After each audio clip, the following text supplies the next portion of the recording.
Eid special Clemon sports insight powered by Spa. Eid মোবারক।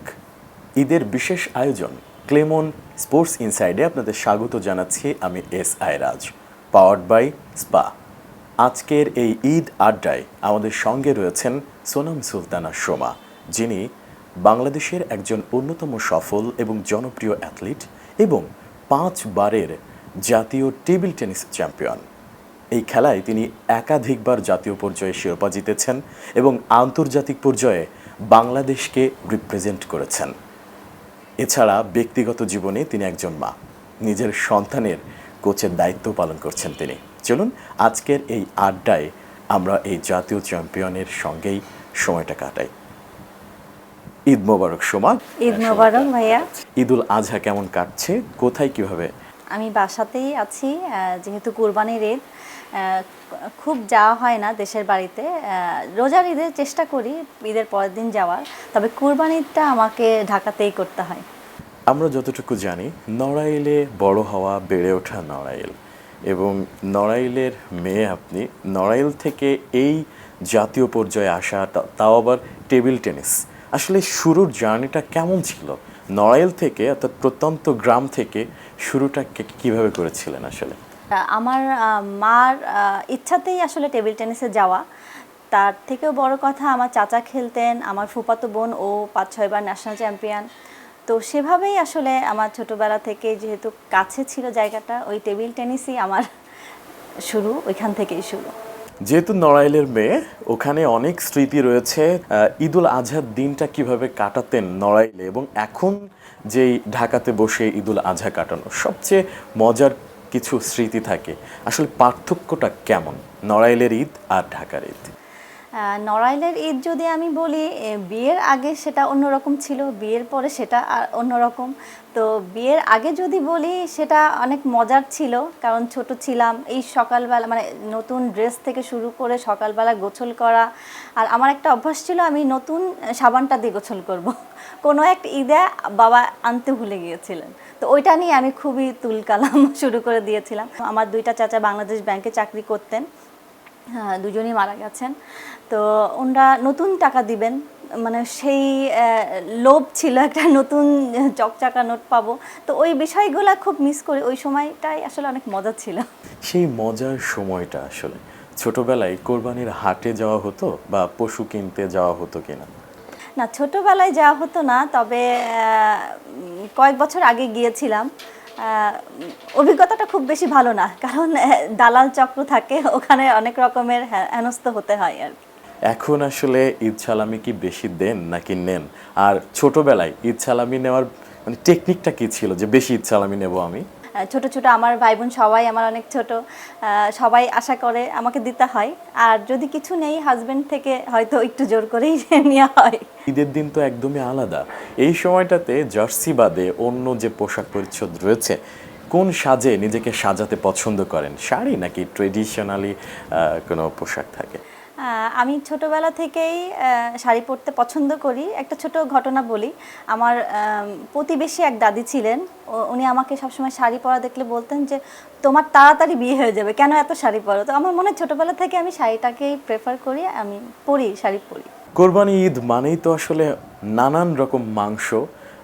এই মাংসর পদ যেমন রয়েছে, রান্নার ক্ষেত্রেও কিন্তু অনেক ধরনের আসলে ব্যবস্থা থাকে, অনেকের হাতের জাদু থাকে। আপনার হাতে এমন কি জাদু রয়েছে, বা এমন কোনো স্পেশাল ডিশ আছে কিনা যেটা আপনার পরিবার অনেক বেশি পছন্দ করে? আমার পরিবার মোটামুটি আমার কম বেশি সব রান্নাই পছন্দ করে। ইভেন যে আমার হাতের রান্না খায় প্রশংসা করে। তবে আমার বাচ্চারা রোস্ট, কোরমা, এই জাতীয় খাবার, পোলাও, এগুলো পছন্দ করে।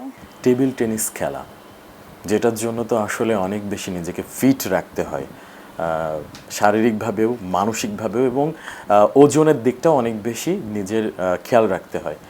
কিন্তু এই কোরবানির সময় তো অনেক ধরনের খাবার থাকে, যেমনটি বললাম মাংসের একটা মানে হরেক রকমের মাংস থাকে।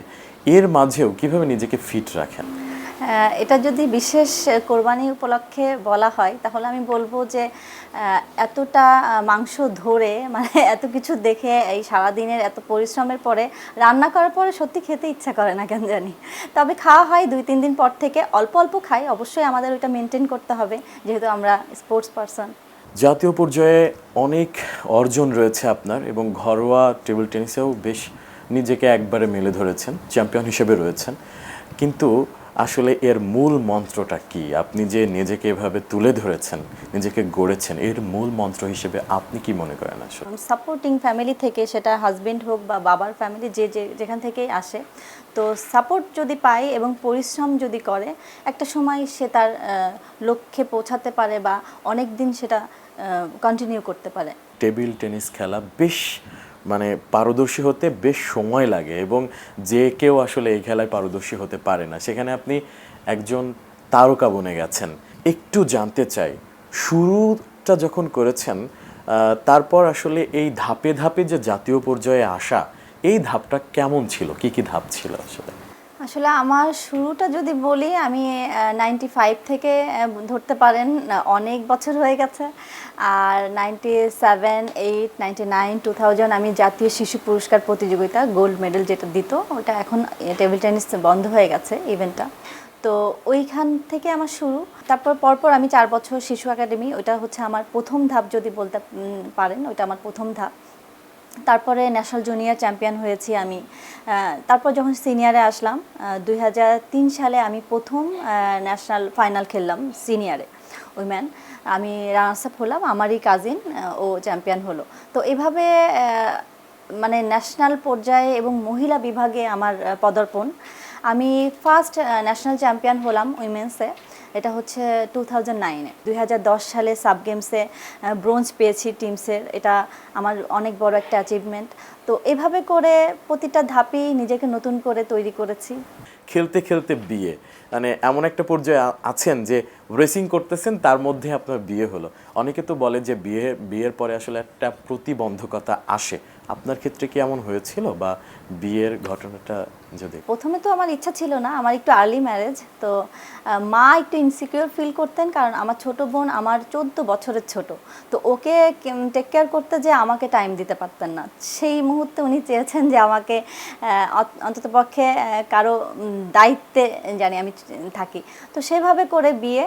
আর বিয়ের পরে আমি মনে করি যে একজন হাজব্যান্ডের সাপোর্ট না থাকলে কখনোই ন্যাশনাল চ্যাম্পিয়ন বা এত বছর এখানে নিজেকে প্রমাণ করার এটা আমার সম্ভব হতো না। তো উনিও যেহেতু ন্যাশনাল টিমের কোচ, উনি ছোটোবেলা থেকে টেবিল টেনিসের সাথে বাংলাদেশ ন্যাশনাল টিমের কোচ হিসাবে অনেক বছর দায়িত্ব পালন করেছেন। তো সেই জায়গা থেকে আমাদের নিজেদেরও একটা ছোট অ্যারেঞ্জমেন্ট আছে, খেলার সুযোগ সুবিধা। তো ওই সব কিছু মিলিয়ে আমার খেলার জার্নিটা এত লং হওয়ার কারণ সব থেকে বড় আমার হাজব্যান্ড, এবং আমার সংসার জীবনে অনেক বড় সাপোর্ট দিয়েছেন আমার মা। তো এই দুইজনের জন্য আসলে আমি এখনও খেলছি। ভাইয়ের সাথে পরিচয়টা কিভাবে হয়েছিল? আমি হচ্ছে আনসার টিমের প্লেয়ার। আমি 2003-তে আমি আনসার টিমে জয়েন করি। তখন উনি আনসার টিমের ম্যানেজার ছিলেন, এখনও আছেন। তো ওইখান থেকে পরিচয়। সব থেকে মজার ব্যাপার হচ্ছে আমি ওনার ঘটক ছিলাম। তো আমি পাত্রী দেখেছিলাম ওনার জন্য। উনি বলছিলেন যে আমার চুল পেকে যাচ্ছে, আমার জন্য একটু, তখন উনি তুই করে বলতেন, হ্যাঁ আমার জন্য একটা মেয়ে দেখ। তো আমি সিরিয়াসলি একটা মেয়ে দেখেছিলাম, তার সঙ্গে উনি সাক্ষাৎও করেছিলেন। কি কারণে হয়নি আমি বলতে পারবো না। তারপরে ঘটকই কেমন জানি বউ হয়ে গেলাম। খুবই মজার ব্যাপার আসলে এখানে, নিজে ঘটকালি করে নিজে এখন তার স্ত্রী। আপনার ক্যারিয়ারে অবশ্যই আপনার হাজবেন্ডের অনেক বড় একটা আসলে রোল আছে, আপনি সেটা বলছিলেন। নারী হিসেবে যে কোনো পর্যায়ে অনেকেই বলে থাকেন আসলে খেলা বা টেবিল টেনিসে তো সেটা অবশ্যই একটা বড় বিষয়। আপনার এই বিয়ের পর আসলে আপনার প্রতিবন্ধকতা এরকম কিছু ছিল কিনা, এবং সেটা কিভাবে ওভারকাম করেছেন? যেহেতু আমার হাজবেন্ড খেলার দিকেই আছেন এবং আমার শ্বশুরবাড়ি থেকেও কোনো প্রবলেম ছিল না। তবে আমার বাবা একটা সময় মানা করতেন, তিনিও মারা গেছেন। তো উনি মানা করতেন যে মেয়ে মানুষ খেলতে হবে না ছেলেদের ড্রেস পরে। ওটা আমি প্রতিবন্ধকতা বলবো না, আমি মনে করি যে আমরা যেহেতু মুসলিম সেই জায়গা থেকে উনি এটা চিন্তা করতেন। বাবার সাথে মেয়ের একটা আলাদা বন্ডিং থাকে, আমরা এটা আসলে সবাই বিশ্বাস করি। সেই বন্ডিংয়ের জায়গাটা ঈদের দিন বাবার সাথে ঘটে যাওয়া এমন কোনো মুহূর্ত আছে কিনা, স্মৃতিচারণ যদি করতে বলি? মুহূর্ত বলতে ওইটাই একটা হচ্ছে, আমি আমার সব কিছু ঈদে নতুন হতে হবে, এটা ছিল ছোটবেলা থেকে। তো আমার একটা ঈদে বাবা ভুলে গেছেন নতুন সাবান কিনতে কোনো কারণে। তো যখন আমি গোসল করতে গিয়েছি তখন দেখি নতুন সাবান নেই, বাইরে এসে তো বাবার সঙ্গে তুলকালাম, কেন এটা করলে? আমার তো মনে নাই। আচ্ছা ঠিক আছে, আমি দোকান খুলে কিনে দেবো। বলছে যে না, এখনই লাগবে। তখন নামাজের সময় তো সবই বন্ধ থাকে। তো এই বিষয়গুলা আসলে। এখন তো মা হিসেবে আপনার সন্তানদের নিয়ে কি পরিকল্পনা? আমার বড় ছেলে ইন্টারমিডিয়েট পরীক্ষা দিবে, ও কলেজ চ্যাম্পিয়ন, ভালো খেলছে। তবে আমি কখনো ওদেরকে প্রেশার ক্রিয়েট করিনি। ও বড় ছেলের ইচ্ছা ছিল ক্রিকেট খেলবে, তো সেভাবেই ও আসলে যেহেতু সুযোগ সুবিধা কম, ক্রিকেট খেললে ওকে টাইম দিতে হতো, যেহেতু আমার প্রফেশনে আমি ব্যস্ত ছিলাম। আর ওর ইচ্ছাতেই পরে টেবিল টেনিস খেললো এবং ভালো খেলছে। অবশ্যই লেখাপড়ার দিক থেকে আগে আমার প্রায়োরিটি থাকবে যে ভালো কিছু করুক, ভালো একটা জায়গা যাক, তারপরে খেলাধুলা।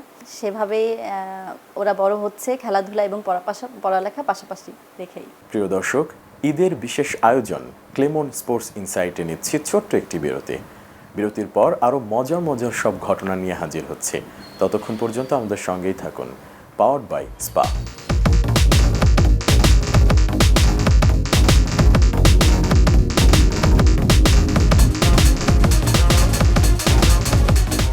Eid special Clemon sports insight powered by Spa.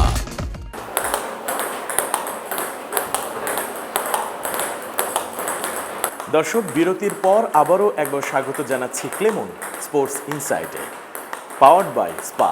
এতক্ষণ সঙ্গে থাকার জন্য ধন্যবাদ। চলুন ফিরি ঈদ আড্ডায়। আপু, এই যে দেখছি আপনি চর্চা করছেন আসলে কন্টিনিউয়াসলি এবং রোবটের সাথে চর্চা করছেন, এই চর্চা কি নিয়মিতই করেন? জি, আমি নিয়মিতই প্র্যাকটিস করি। আর আমাদের সামনে এশিয়ান গেমসের জন্য আমাদের ক্যাম্প চলছে, জাপান থেকে কোচ এসেছে। আমরা বর্তমানে ফিউচারে ট্রেনিং করছি 3টা সেশন করে। আর আমি কিছু সময় রোবট এবং আমার হাজব্যান্ড ন্যাশনাল টিমের কোচ, ওনার সঙ্গে আমি প্র্যাকটিস করি। এই যে চর্চা করছেন, আমরা দেখতে পাচ্ছি রোবটের সাথে, কখনো কখনো ভাইয়ের সাথে করেন। এই চর্চা করতে গিয়ে আসলে কখনো আঘাতের সম্মুখীন হয়েছেন কিনা? হ্যাঁ, অবশ্যই। খেলোয়াড় মানেই ইনজুরিতে পড়বে, ইনজুর্ড হবে, এটা খুবই স্বাভাবিক। আমার সবথেকে বড় আঘাত 2টা ন্যাশনালে হয়েছে। ন্যাশনাল চ্যাম্পিয়নশিপ আমাদের জন্য অনেক বড় একটা প্ল্যাটফর্ম। তো ওই 2টা ন্যাশনাল চ্যাম্পিয়নশিপে, প্রথম ন্যাশনাল চ্যাম্পিয়নশিপে আমি ব্যাক পেন হই। আমার পারফরমেন্স ভালো থাকা সত্ত্বেও আমি ওখান থেকে কুইট করতে হয়, যেহেতু আমার ব্যাক পেন হয়েছিল। আর তারপরে ন্যাশনাল চ্যাম্পিয়নশিপে আমার টেনিস এলবো ধরা পড়ে, তখন আমি খেলতে পারিনি। তো 2টা ন্যাশনাল আমার ইনজুরির জন্যই গেল। তো এভাবে আসলে প্লেয়ারদের সঙ্গে মনে হয় ওতপ্রোতভাবেই জড়িত ইনজুর। এই যে ইনজুরির জন্য আপনি ন্যাশনাল মানে সেখানেই পার্টিসিপেট করতে পারলেন না, এই সময়টা আসলে কেমন ছিল বা আপনার কেমন লাগছিল সেই সময়? আসলে আমি পারফরমেন্সের তুঙ্গে থেকে যখন একটা ন্যাশনাল চ্যাম্পিয়নশিপ নিজের পারফরমেন্স না দেখিয়ে সরে আসতে হয় শুধুমাত্র ইনজুরির কারণে, ওটা অনেক বেশি প্যাথেটিক একটা প্লেয়ারের জন্য আমি মনে করি। তো তখন আসলে খুব বেশি কষ্ট লেগেছে, কারণ ব্যাক পেন হলে মনে হয় যে আর কখনো আবার শুরু করতে পারবো কি না। ওই জায়গা থেকে খুব বেশি আপসেট ছিলাম, তবে রিকভার করে আবারও ন্যাশনাল চ্যাম্পিয়ন হয়েছি। দেশের বাইরে বার্মিংহাম কমনওয়েলথ গেমস সহ আরও আন্তর্জাতিক মঞ্চে যখন বাংলাদেশের হয়ে খেলেন, সেই অনুভূতিটা কেমন আসলে? একটু লেট করে হলেও আমি 2013 সালে প্যারিসে ওয়ার্ল্ড চ্যাম্পিয়নশিপ খেলতে যাই। তো ওই অভিজ্ঞতাটা আমি মনে করি যে আমার সব অর্জনের মধ্যে অনেক উচ্চ স্থানে আছে, কারণ ওয়ার্ল্ড চ্যাম্পিয়নশিপ টুর্নামেন্ট আমি পার্টিসিপেট করেছি এবং প্যারিসে, এটা মানুষের স্বপ্ন থাকে। তো ওই জায়গা থেকে তারপরে আমি আরও ওয়ার্ল্ড চ্যাম্পিয়নশিপ খেলেছি এবং আমি কমনওয়েলথ চ্যাম্পিয়নশিপ, আমি ইসলামিক সলিডারিটি খেলেছি। লাস্ট আমি 2025-এ ইসলামিক সলিডারিটি খেলেছি এবং খুব ভাইটাল একটা প্লেয়ারকে আমি 2-0 ডাউন থেকে আমি তারপরে তার সঙ্গে উইন করেছি। মানে এইগুলা খুবই ভালো লাগে, মানে একটা প্লেয়ার হিসাবে ইন্টারন্যাশনাল পার্টিসিপেট করে এবং সেখানে কিছু একটা অর্জন, এটা আমার জন্য বা প্রত্যেক খেলোয়াড়ের জন্যই অন্যরকম অনুভূতি। আন্তর্জাতিক পর্যায়ে যখন খেলছেন তখন সেখানকার যেই সুযোগ সুবিধা এবং বাংলাদেশে যখন খেলছেন আপনি ঘরের মাঠে, সেখানকার সুযোগ সুবিধার মধ্যে পার্থক্য কি দেখেন আসলে? আমি মনে করি তারা যেমন খেলাটাকেই ধ্যান জ্ঞান হিসাবে নেয়, আমাদের ওই সুযোগটা নেই, ছিল না, বা আমি যেটা ফিল করি ওই এনভায়রনমেন্টটা নেই দেখে আমরা হয়তো খেলাধুলায় এখনও অনেক পিছিয়ে আছি। শুধুমাত্র টেবিল টেনিস না, অনেক ইভেন্ট। এখন আমি মনে করি যে তাদের উন্নত মানের কোচ আছে, তাদের ইন্টারন্যাশনাল টুর্নামেন্টগুলো আরও বেশি পরিমাণে হয়, তো ওই জায়গায় আমাদের গ্যাপ আছে দেখে আমরা খুব বেশি ভালো রেজাল্ট করতে পারছি। এবার একটু অন্যভাবে, এটা হচ্ছে আসলে র্যাপিড ফায়ার। আপনাকে জাস্ট একটা প্রশ্ন করব, খুব সংক্ষিপ্ত, মানে এক কথায় বা এক বাক্যে আপনার উত্তর দিতে হবে আসলে। ঈদে সবচেয়ে প্রিয় কি, মিষ্টি নাকি ঝাল? মিষ্টি বরাবরই। মিষ্টি হলে পছন্দের পদ কি? গোলাপজাম নিজেই তৈরি করি। টেবিল টেনিস ছাড়া কোনো প্রিয় খেলা আছে কিনা? ফুটবল। আপনার ক্যারিয়ারের সবচেয়ে স্মরণীয় ম্যাচ কোনটি? হ্যাঁ, নেপালে স্বাগতিক দেশকে হারিয়ে ডাবলসে আমরা ব্রোঞ্জ পেয়েছিলাম। ক্যারিয়ারের বড় মেন্টরকে? আমার হাজব্যান্ড। ওকে, চমৎকারভাবে র্যাপিড ফায়ার এই জায়গাটিতে আপনি পার্টিসিপেট করেছেন। Thank you. এখন আসলে যেটা হবে, আপনি তো খেলছেন এবং চর্চা করছেন দেখছি, কিন্তু আসলে এই যে খেলোয়াড় তৈরি করা, নারী কিংবা পুরুষ যারা আসলে টেবিল টেনিসে আসতে চায়, যারা খেলতে চায়, তাদের জন্য আসলে কিভাবে এই পেশায় মানে খেলায় আসতে পারে? আমি নারী হিসাবে আমি মনে করি যে মেয়েদের স্কুল পর্যায় থেকে শুরু করতে হবে। এখন অনেক রকমের সুযোগ সুবিধা দিচ্ছেন সরকার থেকে, নতুন করির একটা প্রোগ্রাম চালু হয়েছে, হয়তো আপনারা জানেন। তো ওই বিষয়গুলা যেহেতু বাধ্যতামূলক করা হচ্ছে প্রত্যেকটা ইভেন্টের খেলাকে, তো আর মেয়েদের জন্য তো ইনডোর গেম খুবই সুইটেবল একটা গেম আমি মনে করি। অবশ্যই খেলা উচিত, এবং প্রাইভেট ইউনিভার্সিটি বলেন, কলেজ বলেন, স্কুলগুলোতে টেবিল টেনিসের ছোট্ট একটা জায়গা থাকলে, একটা টেবিল সেট করলেই একটা এনভায়রনমেন্ট পেয়ে যায়। তো সেই জায়গা থেকে টেবিল টেনিসে আসা সহজ এবং আসা উচিত। বিশ্বের যে কোনো একজন টেবিল টেনিস তারকা, কিংবদন্তি তারকা, যাকে আপনি ঈদের দিন ঈদের সেমাই কিংবা ঈদের মাংস রান্না করে খাওয়াতে চান, যদি বলি তাহলে কে আসলে আপনার? আমার ছোটবেলা থেকেই পছন্দ একটা প্লেয়ার, তিনি হচ্ছে জার্মানির প্লেয়ার টিমো বল। আমি যদি কখনো সুযোগ হয়, ওনাকে আমি আমার হাতে রান্না করে খাওয়াবো। এই যে খেলা টেবিল টেনিস এবং দেশের যে ঘরের মাঠে খেলে আপনি আন্তর্জাতিক পর্যায়েও গিয়েছেন, নতুনরা যদি আসতে চায় তাদের নিয়ে আপনার পরিকল্পনা? আসলে নতুনরা আসলে অনেক বেশি সময় দিতে হবে, কারণ টেবিল টেনিস একটা চ্যালেঞ্জিং গেম।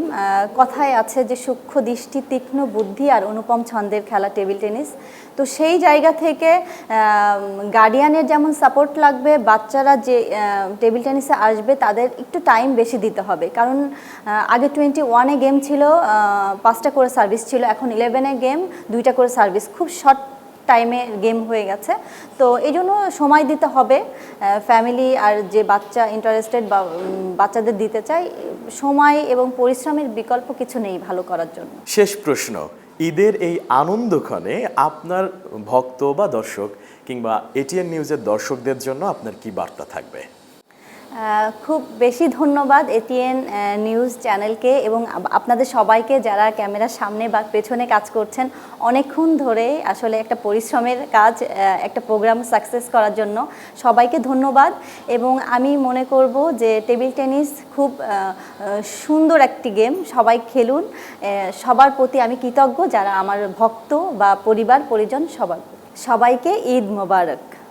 দর্শক, এরই মধ্য দিয়ে শেষ করছি ঈদের বিশেষ আয়োজন Clemon sports insight powered by Spa. এতক্ষণ সঙ্গে থাকার জন্য আপনাদের সবাইকে অসংখ্য ধন্যবাদ। পরবর্তী প্রোগ্রাম দেখার আমন্ত্রণ জানিয়ে শেষ করছি আমি এস.আই. রাজ।